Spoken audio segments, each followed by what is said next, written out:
Hello दोस्तों, जय माता दी। मेरा और मेरे यस म्यूजिकल ग्रुप में आप सभी का बहुत बहुत स्वागत है। जितने लोग हमारे चैनल से जुड़े हैं सभी को तहे दिल से धन्यवाद है। सबके लिए मैं मंगल कामना करती हूँ, सब लोग स्वस्थ और मस्त रहें। तो एक मैं बहुत ही प्यारा गीत लाई हूँ, जैसा होगा आप लोग कमेंट में ज़रूर बताइएगा।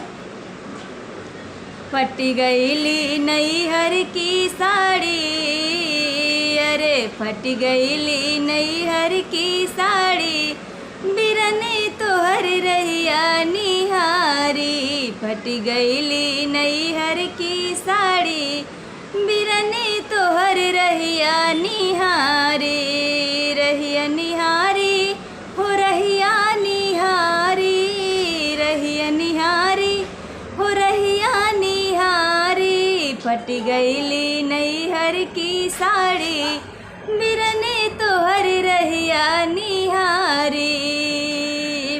ससुर में सास का बहू नहीं पूछई, ससुर में सासू का बहू नहीं पूछई, कबहू न पूछई कबहू नहीं पूछई। नैहर में, अरे नैहर में माई बड़ी प्यारी, अरे नैहर में माई बड़ी प्यारी, बिरने तोहर रहिया निहारी। नैहर में माई बड़ी प्यारी, बिरने तोहर रहिया निहारी। फट गईली नैहर के साड़ी, बिरने तोहर रहिया निहारी। ससुर जेठान मोरी मुँह बिच कावई, ससुर जेठान मोरी मुँह बिच कावई, मुँह बिच कावई हो मुँह बिच कावई।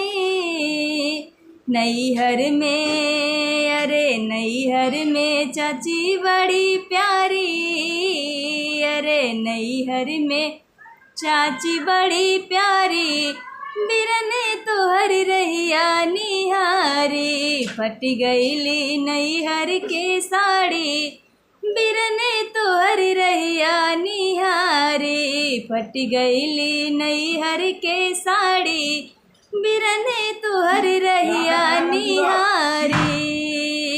ससुर में ननद मोरी करई पटीदारी, ससुर में ननद मोरी करई पटीदारी, करई पटीदारी हो करई पटीदारी।